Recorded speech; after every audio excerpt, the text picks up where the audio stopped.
આ એક એરિયા છે જ્યાં આગળ વિદ્યાર્થીઓ પોતાનું બપોરનું ભોજન કરી રહ્યા હતા અને આ કેન્ટીનના એરિયાની પાછળના ભાગે જ આ વિમાનનો પાછળનો ભાગ અથડાયો છે, જે પાછળ તમે જોઈ શકો છો. કેન્ટીનના એરિયામાં વિદ્યાર્થીઓ ભોજન કરી રહ્યા હતા તે થાળીઓ હજુ પણ એમ જ પડેલી છે. ખૂબ જ હૃદયદ્રાવક દ્રશ્યો છે. આ થાળી હજી એ જ સ્થિતિમાં પડેલી છે.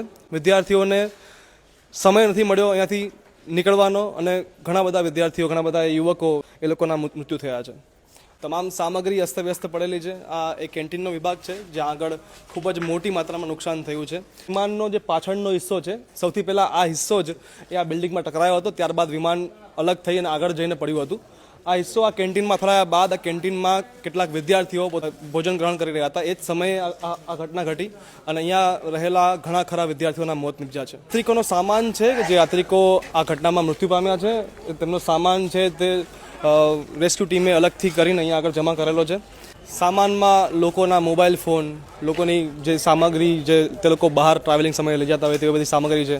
આ સિવાય ખાવા પીવાની વસ્તુઓ, આ સિવાય સોના ચાંદીની વસ્તુઓ, ઘરેણાં પણ મળી આવ્યા છે. એટલો બધો સામાન અહીંયા જમા કરવામાં આવેલો છે. આ મલબો જે લાગેલો છે, હમણાં આપણે જે હોસ્ટેલ જે કેન્ટીન હતી એ કેન્ટીનની જે પાછળ લાગેલો ભાગ હતો એ ભાગનો મલબો છે આ લાગેલો. સૌથી પહેલાં આ જે પાર્ટ હતો પાછળનો એ જ ક્રેશ થયો હતો. ત્યારબાદ આખું પ્લેન જે છે એ ક્રેશ થયું હતું. આ તમે જુઓ છો તે એ ફ્લાઇટનો મલબો છે, જે મુખ્ય ભાગ હતો તે અહીંયા ટકરાયેલો છે બિલ્ડિંગમાં અને જેના કારણે વધારે પડતું નુકસાન થયું હતું. અને આ મલબામાંથી જ લગભગ 60 થી 70 મૃતદેહો મળી આવ્યા હતા અને આ મુખ્ય ભાગ જે બિલ્ડિંગમાં ટકરાયેલો છે તે તમે જોઈ રહ્યા છો.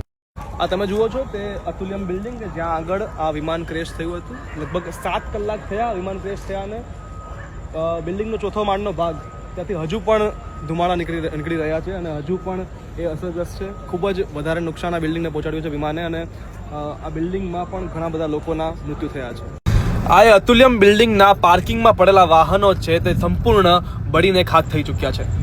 ઘટના સ્થળ પર હજુ પણ સર્ચ ઓપરેશન ચાલુ છે અને હજુ પણ 2 ડેડ બોડી મળવાની ચાલુ છે. એવી રીતે હમણાં એક ડેડ બોડી મળી આવી છે અને તેને એમ્બ્યુલન્સમાં લઈને હોસ્પિટલ લઈ જવામાં આવી રહી છે. રાતના 10:15 થયા છે. સર્ચ ઓપરેશન હજુ ચાલુ છે અને વીઆઈપી મોમેન્ટ પણ ચાલુ છે.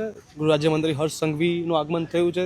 વરિષ્ઠ નેતા શંકરસિંહ વાઘેલા પણ અહીંયા પહોંચ્યા છે. સર્ચ ઓપરેશન હજુ પણ એ જ રીતે ચાલી રહ્યું છે. હજુ પણ ક્યાંકથી ડેડ બોડી મળી રહી છે. હમણાં રિસેન્ટલી જે ડેડ બોડી અત્યારે મળી છે, આ ઓપરેશન હજુ પણ સવાર સુધી ચાલુ રહેશે.